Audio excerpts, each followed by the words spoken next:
Som el Josep Enric Escribano i la Dèlia Amorós. Aquí ho diu. Tu no tens micro, Josep Enric?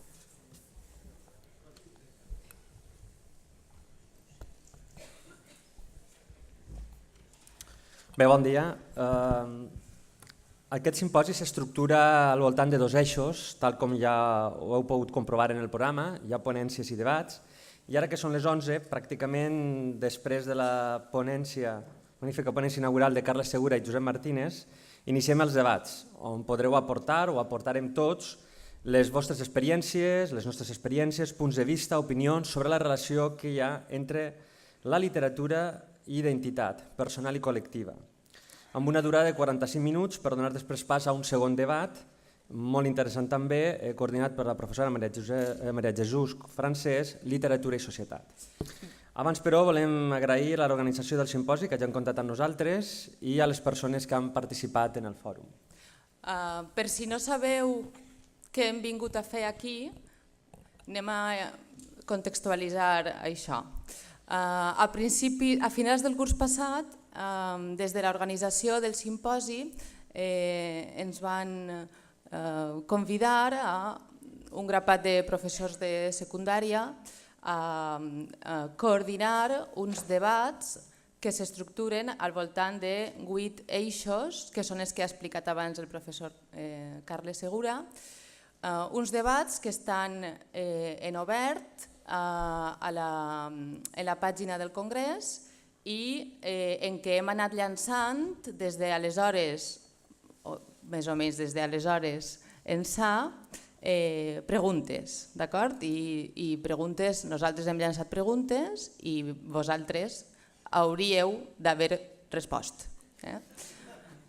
Bé, alguns han respost, altres no, però vaja, el cas és que s'ha creat un debat i aquests debats també portaven afegits textos proposats.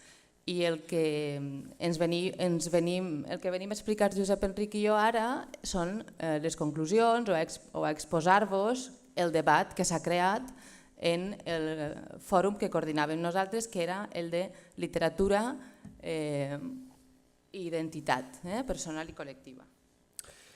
La literatura ens permet indagar, descobrir identitats molt diverses a la nostra, la del nostre grup social o cultural, ens ajuda a comprendre'ns, a definir-nos a nosaltres mateixos pel que fa tant en l'àmbit privat com en el públic.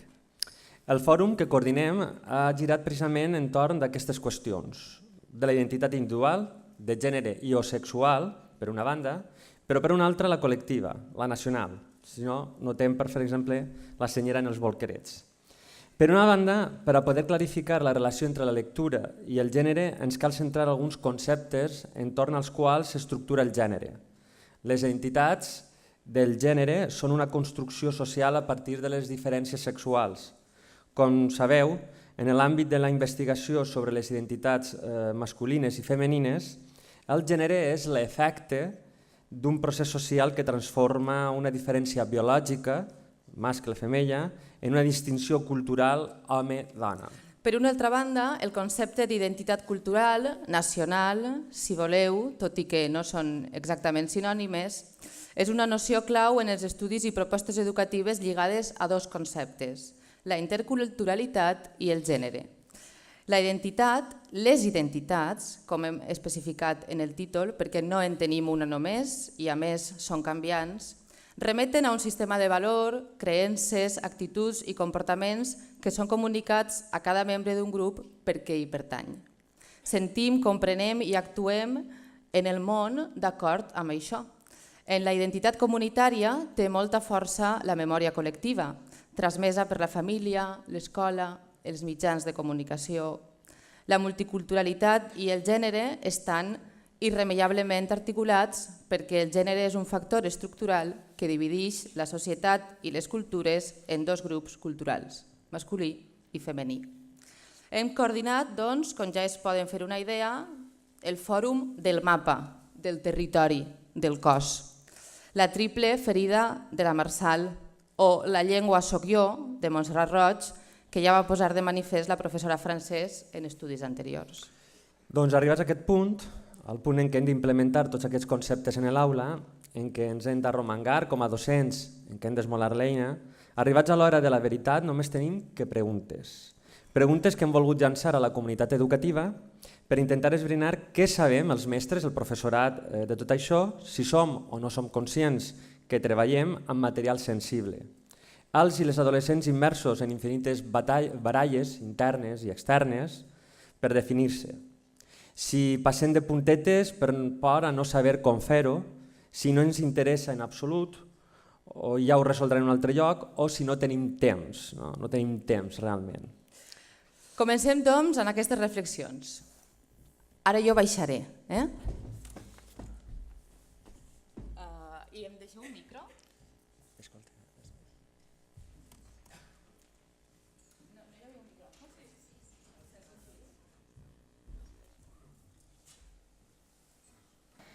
A veure, jo vull recomanar el llibre Dibuixant el gènere de Gerard Collplanes, que és qui l'escriu i...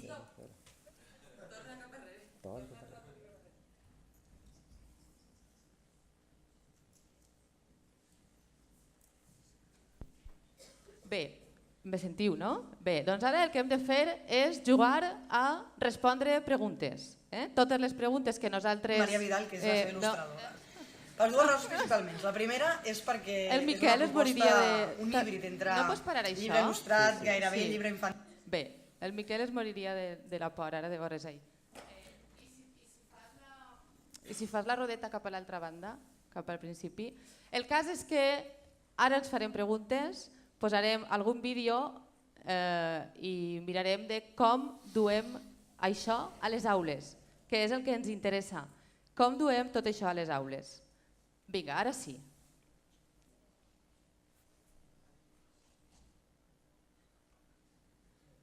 I al mateix temps és un llibre acadèmic que penso que és molt arriscat i a més aconsegueix d'una forma excel·lent el seu objectiu. I en segon lloc el vull recomanar perquè és un llibre molt pioner en intentar explicar un concepte acadèmic que és la construcció social del gènere d'una forma molt didàctica, molt pedagògica i que penso que aconsegueix l'objectiu en tant que molta gent que realment se sent molt llunyana d'aquest tipus de teories, jo què sé, perquè són molt complexes o perquè no hi accedeix normalment, doncs a través del llibre realment pot entrar una mica amb tot un imaginari que penso que és molt interessant i molt necessari. Bé, hem volgut començar autoavaluant-nos a nosaltres mateixos com a professors, com a docents. Evidentment, si no sabem què és el gènere, no podrem ensenyar-lo o no podrem treballar sobre el gènere a classe. És allò de sexe i gènere. Manem? Com? Per tant, ara és el torn obert de paraula i hauríem de plantejar les qüestions següents. La primera és, contem el professorat amb una sòlida formació en identitat de gènere? Sabem quina és la diferència entre sexe i gènere? Coneixem suficientment bé les alteracions de sexe i gènere com per poder-ne parlar a l'aula? I finalment, que són moltes preguntes, duem a classe materials que expliciten diverses formes de desig sexual? Com ho tenim això?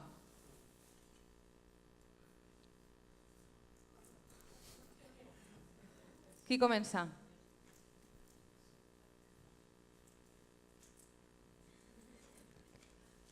Algú ha de ser el primer, o la primera, i ja està. En ser el primer o la primera ja després va tot seguit. O treballem això a classe? Som els més moderns fora de classe, però després arribem a classe i sempre és igual.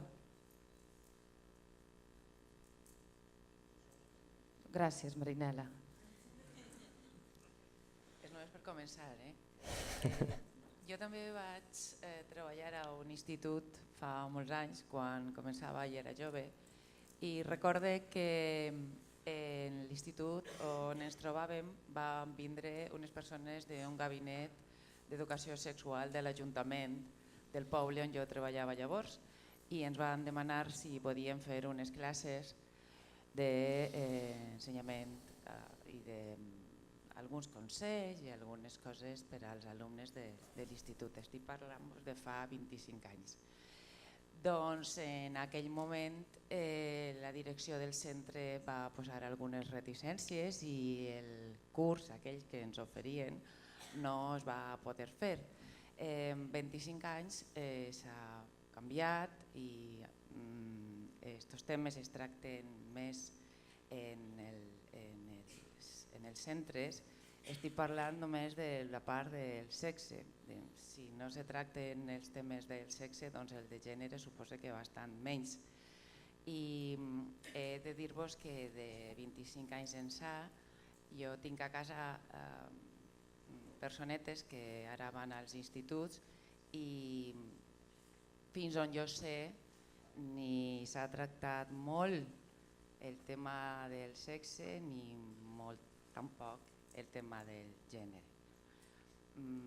I no estic dient que siga una cosa generalitzada, però me figura que en els plans d'estudi que teniu i en els programes de les assignatures de vegades aquestes coses són difícils d'incloure. Ho feu a classe, els docents que sou aquí i els que no sou docents però sereu?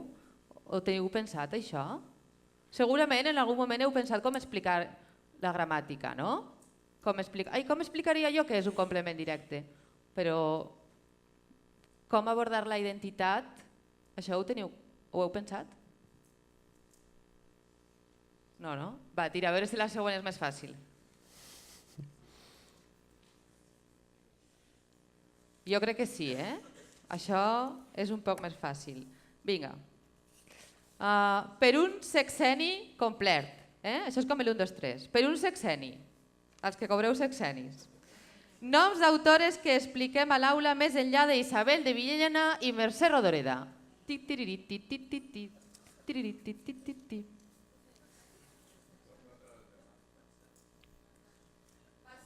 Marçal, sort que va existir Marçal, si no. Clar. Carmelina Sánchez Cutillas. Caterina Albert. Ui, només parlen les alumnes.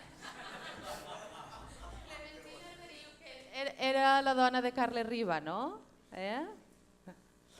Doncs plantegem ara altres qüestions. Tenim en compte les dones quan expliquem història de la literatura, no només com a autores, sinó com a lectores també, o com a companyes en l'ombra d'autors de renom? I segur, el professorat és capaç d'anar més enllà del cànon? Què? Aquí el professorat també... Tampoc, no? Va, aquesta és fàcil. Ai, calla, espera't.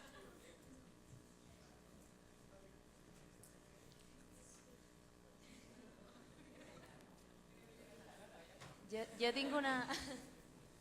Jo tinc...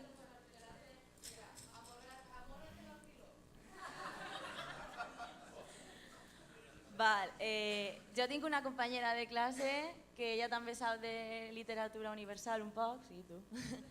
I jo crec que parlant un poc d'història de la literatura més antiga, no? No sé si m'equivocaré, però pense que els homes, és a dir, que les dones no tenien, no escrivien, no sé, van començar els homes, no? Per això pot ser que tinguem aquest pensament de que en la literatura hi ha més figures masculines, no sé. O sí que escrivien, en el cas de Caterina Albert, darrere d'uns... Caterina Albert és literatura antiga? No, no. Jo estic parlant de Shakespeare, de l'obra d'Edipo Rei, què més? Isabel, dime.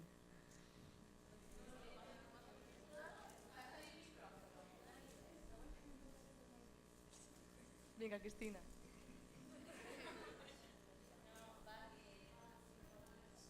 Que jo pense que no és que les dones no escriviren, sinó que s'han amagat de la literatura, perquè quan jo estudiava literatura universal a l'escola, a batxillerat, totes les obres eren escrites per homes i crec que no es va tractar ninguna obra important escrita per cap dona. Totes van ser Edipo Rei, Madame Bovary, La Divina Comèdia, Baudelaire, o sigui, Shakespeare també, i crec crec que no sé si m'oblido d'algú. Però després ja no només les obres importants que es van tractar, sinó també a l'hora de mencionar altres autors importants eren quasi tot homes. Llavors jo crec que no és que no hi hagueren dones, sinó que és que s'amaguen de la història de la literatura. Però a mi el que sí que més m'ha agradat de la universitat és que s'han introduït les dones, no? Poquet a poquet, però ens donen una altra visió.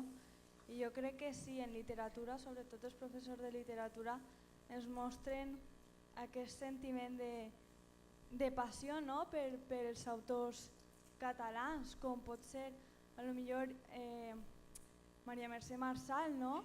Eixa, quan parlaven del gènere i el sexe, sí que ens han ensenyat, o a través de la poesia, l'emoció, no? Allò que volen transmetre els autors. I jo crec que en la universitat, no tant a l'institut, sí que és de veres, però a la universitat sí que ja comencen a fer-nos estimar la literatura.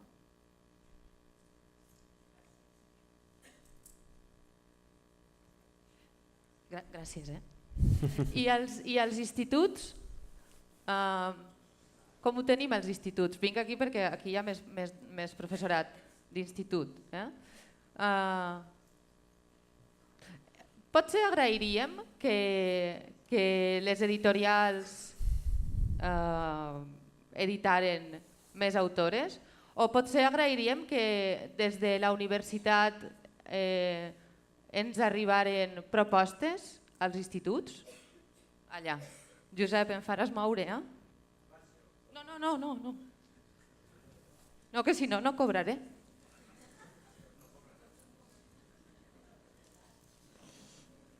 Bé, als instituts i a tot arreu, els professors que ensenyen i que ensenyem literatura sempre ens plantegem, o ens hem plantejat alguna vegada aquestes preguntes, no? Que si quines autores hem d'introduir en el nostre currículum, si tenim un currículum prou tancat, on hi ha només uns cànons molt establerts i el llistat de dones és molt minso, si hem d'introduir, no sé, una companya meua em deia, i em perdonareu l'expressió, només hi ha cadàvers. És a dir, les referències femenines com a escriptores no passen de Maria Mercè Marçal, Montserrat Roig o Mercè Rodoreda. Bé? No l'havia llegida, ho sent molt, però és... Ah, que no l'has tret encara. Ah, bé. És que no m'hi veig. Però és cert això, no? Per això sí que ens fem una pregunta, i és quina formació tenim nosaltres? És a dir, els professors, no només els professors novells, els professors que ja fa un grapat d'anys que ensenyem, quina formació tenim en literatura, quines autores, quines escriptores podem nosaltres posar davant dels nostres alumnes com a exemples vius, actuals, més o menys actuals, que tracten coses com qualsevol escriptor home. I això és un punt important de fer en la reflexió. Disculpa per no haver-te llegit. Per favor. Gràcies. Seguim. Que bé. No, en fi, el tema del cànon és un tema que als professors de literatura ens ocupa molt i suscita molts debats. No? És cert que tendim a un cànon, que el cànon de la literatura universal i el de la catalana en particular tendeix a ser androcèntric, vull dir, dominat per figures masculines. Això és així, és discutible, és matisable, però trobo que són dades objectives.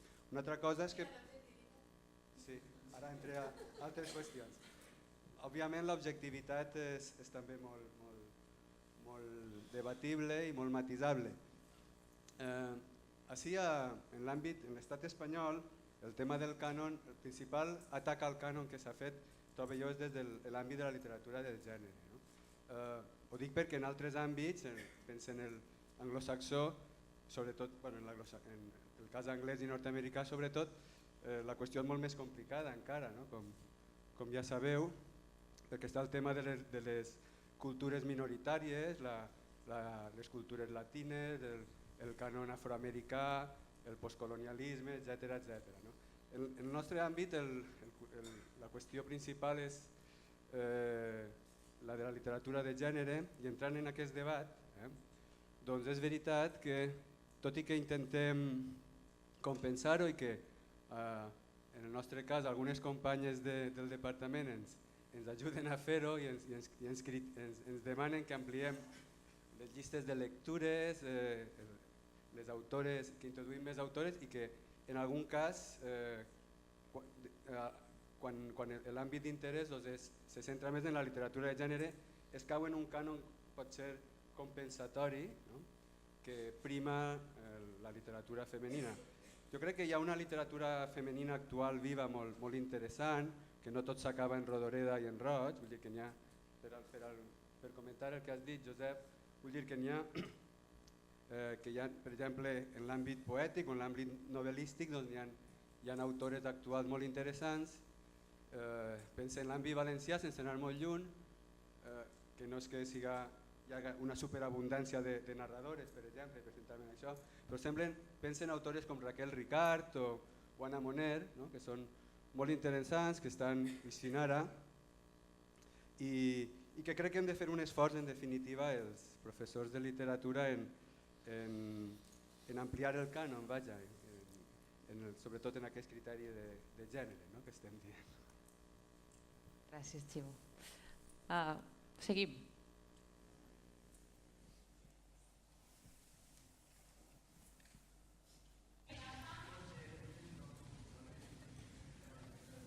Aquest és el taller de teatre de l'Institut Sant Vicent Ferrer d'Algemesí. Cada any, quan decidís quina és l'obra que treballarem, primer em planteja buscar una obra que s'acople en quantitat d'actors i d'actrius a l'alumnat que tinc. Després també, quan ja els conec, veure què és el que podem treballar. I, indispensable, això sí, que dona una visió de la realitat que no siga estereotipada, especialment pel que fa a la relació entre els gèneres i a la imatge de les dones. Enguany hem triat Boscos endins, que és un musical on es dona una versió irònica de contes tradicionals. Una cosa que ha resultat posteriorment interessant ha estat que Disney ha tret una pel·lícula basada en aquesta mateixa obra i aleshores tindrem una gran oportunitat de donar una versió prou particular d'aquella que tenen en el seu imaginari aquesta estètica Disney que tan curiosa i tan bona és per poder marcar distàncies. Doncs continuem en qüestió de preguntes. Tornem ara a plantejar, una vegada vist el vídeo, treballem a classe des dels tòpics masculí i femení o procurem introduir la visió de la diversitat identitària? Tractem el gènere de manera heterogènia o ho fem des d'una manera única i excloent de ser dones i de ser homes? I visibilitzem els diversos tipus d'afectes existents?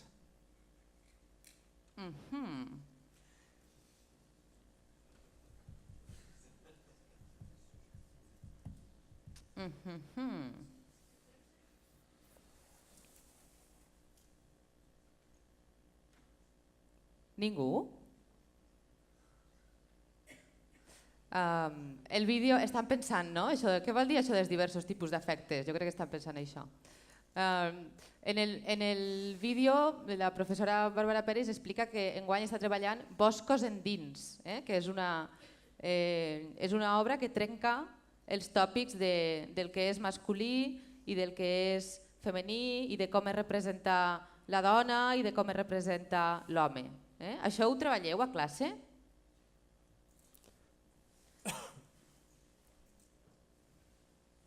Gràcies. Bé, que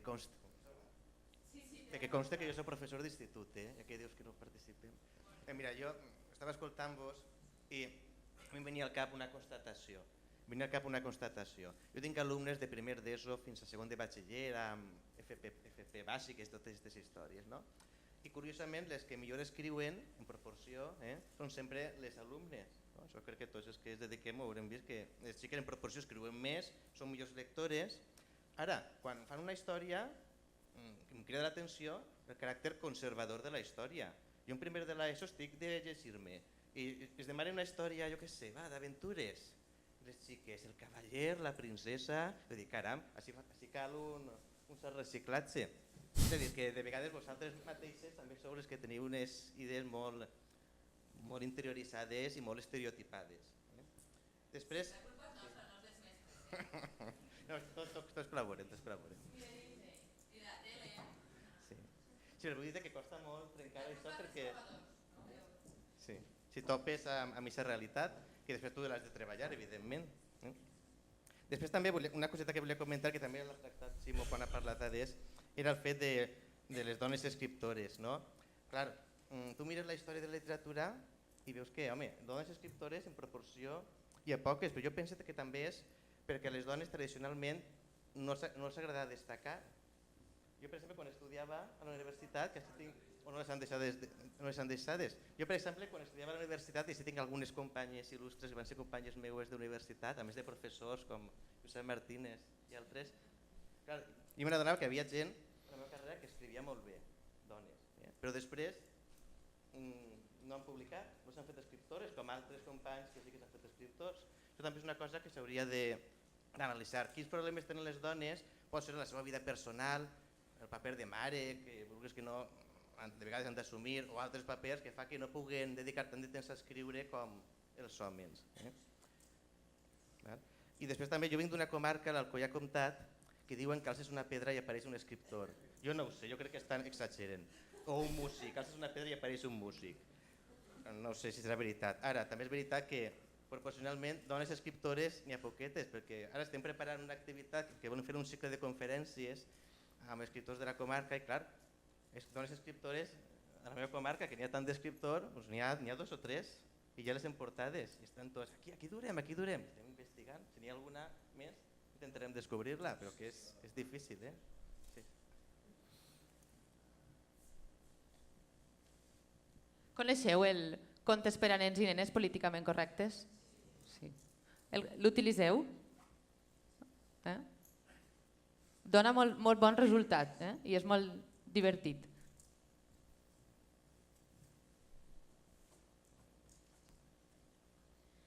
En quant a la pregunta que estava fent sobre com és si treballem el gènere en classe, inevitablement si estàs llegint literatura el gènere apareix com a tema. Per exemple, avui estàvem parlant, és que tinc classe de 8 a 9, estàvem parlant sobre l'espill. És impossible que si estàs parlant sobre un llibre misògin no tractes el tema del gènere en classe.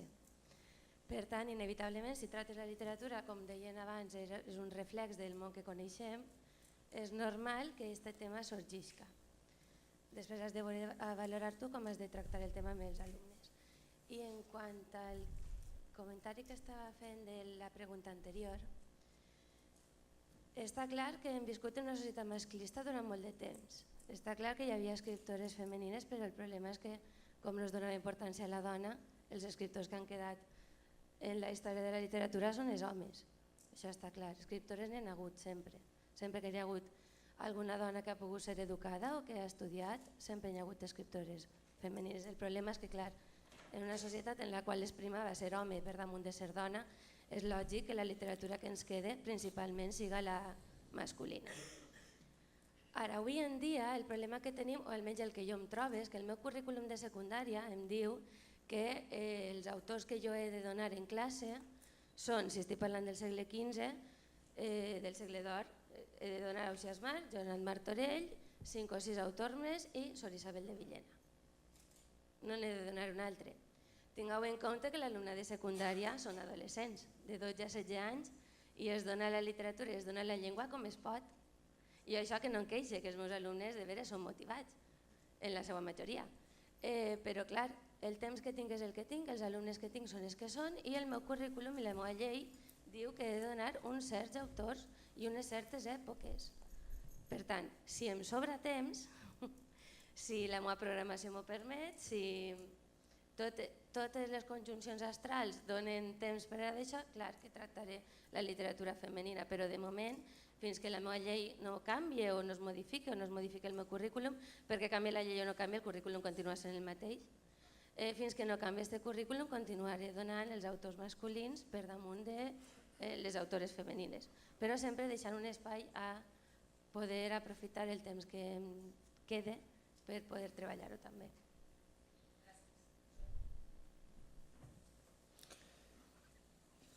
Bé, doncs continuem. Plantegem unes altres qüestions, com serien contextualitzem la literatura des de casa nostra, treballem textos produïts per autors locals per emmarcar-los dins la història de la literatura universal. Els, creiem? Seguim amb la identitat. Hem proposat com a text al fòrum, si els heu revisat, hem proposat com a textos al fòrum un conte de Joan Antoni Brotons que porta per títol Les arrels perdudes. Me la va facilitar el company Joan Monjo, que està assegut aquí darrere, que al seu torn l'havia rebut perquè li l'havia passat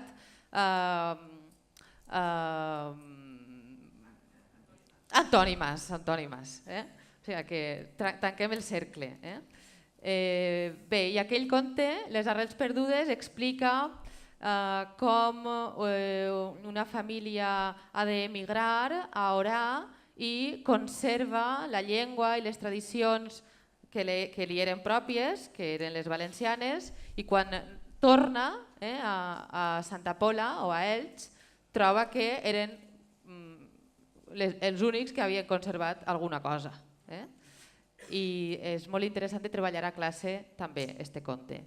Per exemple, també hem proposat La mestra, de Víctor Gómez Labrado, suposo que coneixeu la novel·la, i hem pensat també hem proposat poemes de Vicent Andrés Estellés. El mural del País Valencià és boníssim per a treballar la identitat local i a partir de la local la universal. Com ho feu a classe? Com vos agradaria fer-ho? No, és que estic preguntant com ho feu, però també podria ser, mira, és que jo això ho vull fer, però no sé com fer-ho.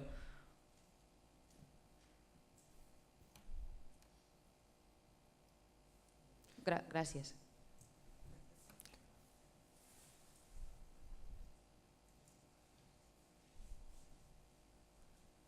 Hola.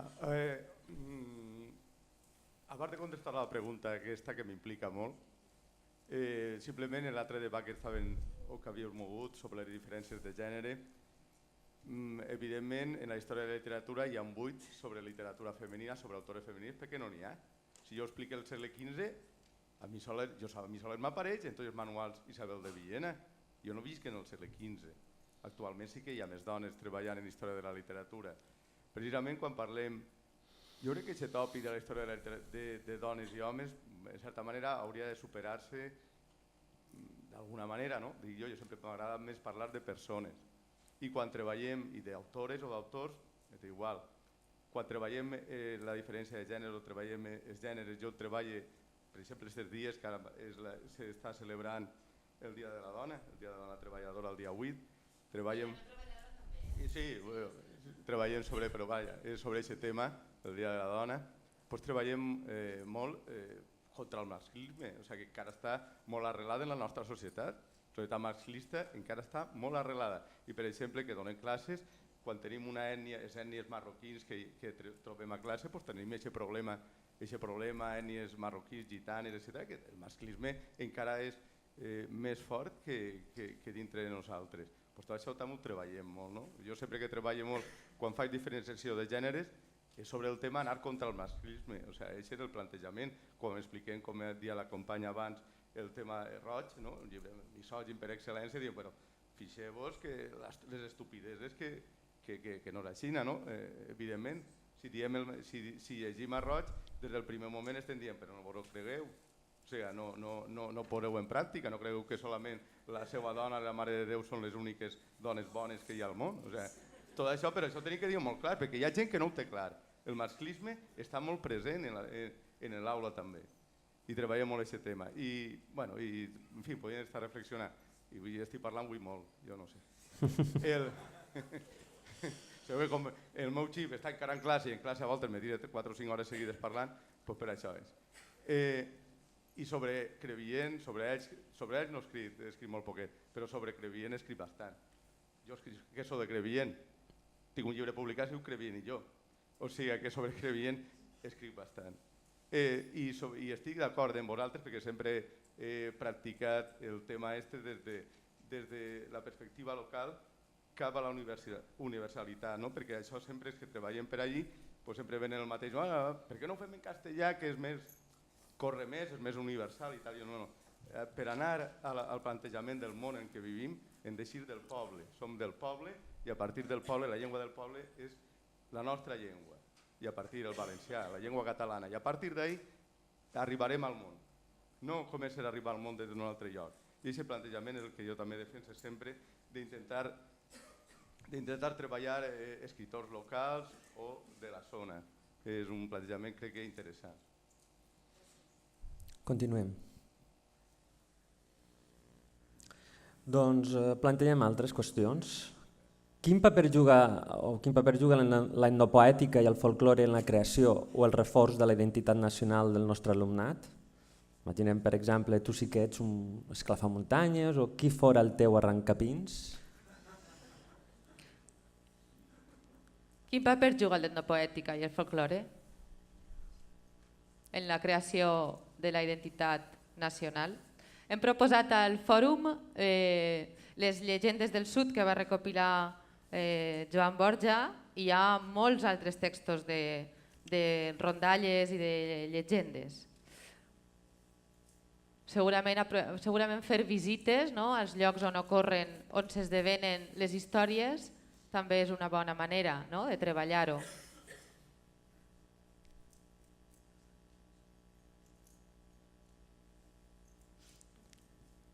Com? Què fem amb les rondalles? Els passem les rondalles d'Enric Valor i que les lligen i au, vinga.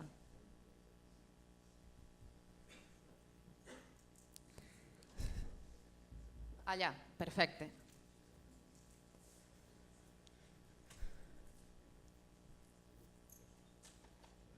O potser no cal treballar rondalles per a reforçar la identitat, no sé.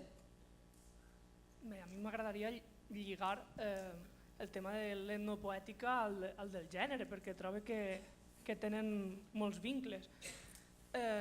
Podem aprofitar les rondalles, l'etnopoètica, per a reflexionar sobre quin model de gènere transmeten, per exemple, i com els planteja Valor, com els plantegen altres autors. No sé, se m'ha acudit això. Dèlia. Allà.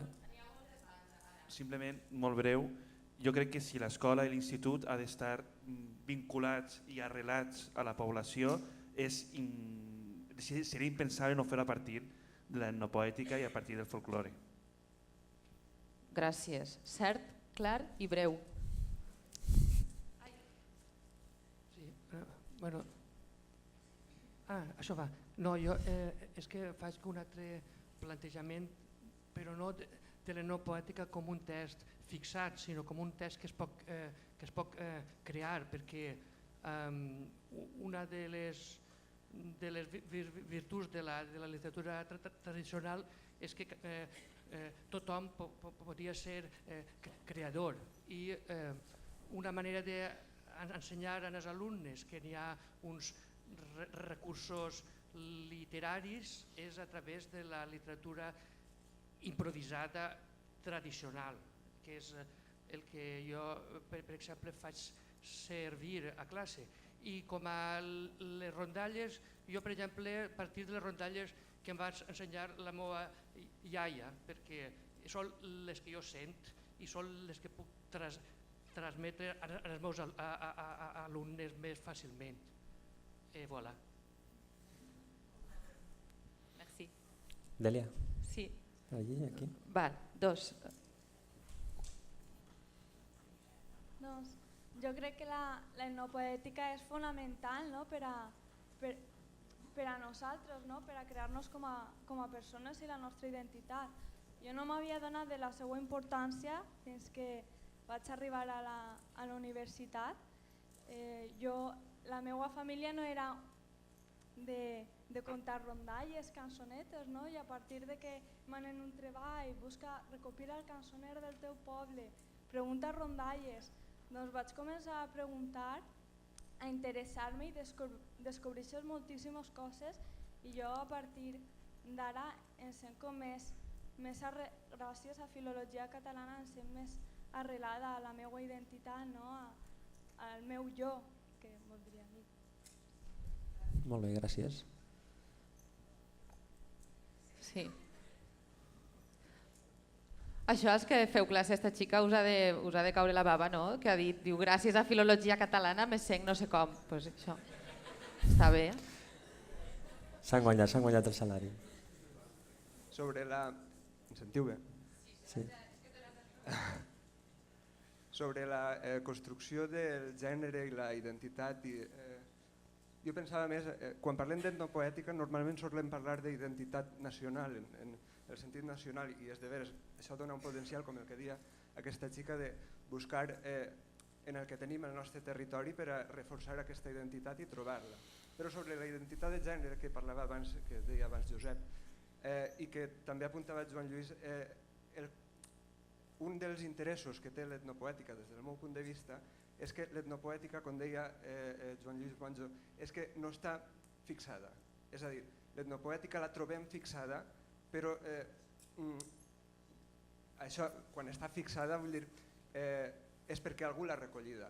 Però diguem que si una rondalla haguera continuat transmetent-se i actualitzant-se, és possible que haguera recollit aquelles diferències que estem notant ara en la societat actual. El que vull dir amb això és que entenguem, primer, que la rondalla és un gènere que, podem dir-ho així, s'ha interromput. Vull dir, ja no ens conten rondalles. No ens les conten com ens les contaven fa 100 anys, per exemple, és el que vull dir. Aleshores, si ens haguem transmès rondalles, si encara transmetrem rondalles, ho podríem fer d'acord amb els paràmetres de la societat actual. Per tant, si nosaltres ens decidim a treballar una rondalla a classe, una de les possibilitats que tenim és, a partir de l'esquema que ens facilita una rondalla, que és un esquema estructural, parlem de rondalles com podria parlar d'altres gèneres, però bé, rondalles, a partir de l'esquema estructural que ens facilita la rondalla i que té un èxit que s'ha demostrat a través dels segles, a partir d'aquest esquema podem utilitzar els paràmetres d'aquesta societat, d'aquesta identitat de gènere, per a treballar altres qüestions. Continuem. Sí, anem fatal de temps, no? I ens queden 2 preguntes. Per tant, la que ve ara te la votes. Ara eixiré jo explicant una falla. Eixa, vótatela. Pégale esto. Ara.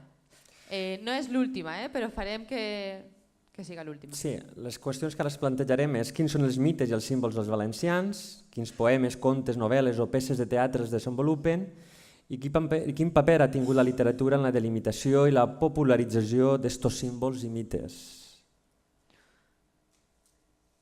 Al fòrum hem proposat de treballar a classe el pas dels maulets de Pau Tobar, que ha editat Bullent, per exemple.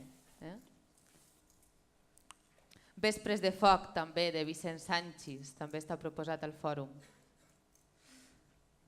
Un dels debats que es va crear en el fòrum era per què la novel·la històrica, perdó, per què la novel·la actual tendeix cap a la novel·la històrica, no? Per què els narradors actuals fan tanta novel·la històrica, contextualitzen les obres en el passat. S'apuntava com una de les causes, no sé, per exemple, que no sabien com abordar l'actualitat, la contemporaneïtat, o també que com que ara es publiquen llibres perquè guanyen premis, si no és a compte, doncs resulta que aquests premis els cobren d'institucions, no? I aquestes institucions estan més còmodes si es publiquen obres contextualitzades en el passat que si es publiquen obres contextualitzades en el present. Què fem amb la novel·la històrica i amb els símbols i els mites?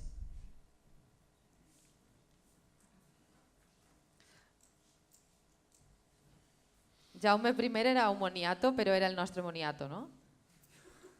Gràcies. Bueno, i com veig que els meus companys s'han alçat per a parlar, jo ho faré també, encara que m'agrada. Bé, jo volia dir que evidentment els mites s'han de crear i una part important de la creació dels mites la té l'escola. És a dir, hi ha coses que en l'ensenyament se fan en complicitat amb les famílies, l'educació no només dels xiquets, dels col·legis, de les escoles i dels instituts, té molt a veure amb la col·laboració de la família i dels mestres, però aquesta creació de mites ha tingut sempre molt a veure amb l'escola. No vull dir que en això la família no participi, però les coses que ens ensenyen a l'escola sobre història, sobretot, ens ajuden a localitzar certes coses que per a nosaltres després ens diuen en les festes o en el que siga, dels moros i cristians, i les situem amb tots els referents històrics que ens han donat a l'escola. En la nostra escola, durant molts anys i durant molt de temps, per raons que ara no venen al cas, ja sabeu que la història de la Corona d'Aragó no s'ha explicat i n'hi ha molts mites que s'han hagut d'anar formant poquet a poquet. I dic això perquè el rei Jaume probablement ha sigut un dels mites que des de la Renaixença ha funcionat com un dels punts forts que els nacionalismes o la cultura ha tret com a bandera per a la identificació de les arrels, del passat històric, etc. Això ja té molts anys i actualment la narrativa històrica evidentment té bastant èxit, entre d'altres coses, perquè d'alguna manera recupera o fa conèixer a una part de la població bastant ampla temes importants i aspectes importants de la identitat pròpia i de la cultura nostra que són molt desconeguts en general. Per exemple, la batalla d'Almansa, que tots coneixem per les cançons i aquestes coses, doncs no s'ha tractat o no es tracta moltes vegades en les classes d'història, o ara la famosa novel·la aquesta del Victus que tractava els esdeveniments del 1714, doncs són esdeveniments molt importants en la història de la Corona d'Aragó i que són elements que contribueixen a crear una història i una identitat pròpia que no s'han transmès en el col·legi i en les escoles perquè simplement els temaris d'història no els incloïen. I en relació a això jo pense també que, com heu parlat abans, ja sé que no tenim temps, però un minut, quan estàveu parlant abans de Jaume Roig i d'Isabel de Villena i de la història de que no n'hi ha escriptors i escriptores nostres antics, recorde fa molt de temps a una professora de la Universitat de Saragossa, una catedràtica d'història excel·lent, que em va dir una frase que sempre tinc en compte, i és que si comences a buscar on no n'hi ha, apareixen moltíssimes coses. I és de veres, nosaltres no només volem, quan ja arriben els alumnes als nivells més alts, no només volem que els alumnes arriben a una plenitud personal, com es deia abans Carles, que és molt important, sinó també que aquesta curiositat que tenen des de jovenets s'amplie i continue. I quan aquesta curiositat a través de la investigació dona resultats, apareixen moltes coses. Un estudi recent, i per parlar de coses així properes, sobre escriptores valencianes de l'edat moderna, que semblava que no n'hi havia cap, ha descobert un catàleg de més de 40 pel moment i continua la llista. I finalment ja, per parlar de mites, Jaume Roig, que heu esmentat abans, també és un mite i és un element identificador de la nostra cultura riallera i divertida. Sí és cert que el seu text és misògin, clar que ho és, però no perquè Jaume Roig fora misògin, sinó perquè la cultura de la seva època ho era aixina. Ell simplement estava replegant tòpics de Juvenal i d'altra gent anterior que deien unes barbaritats sobre les dones increïbles. I probablement el que feia era tractar aquests temes en les tertúlies amb els seus amics en les quals parlaven de les bondats i de les maldats de les dones.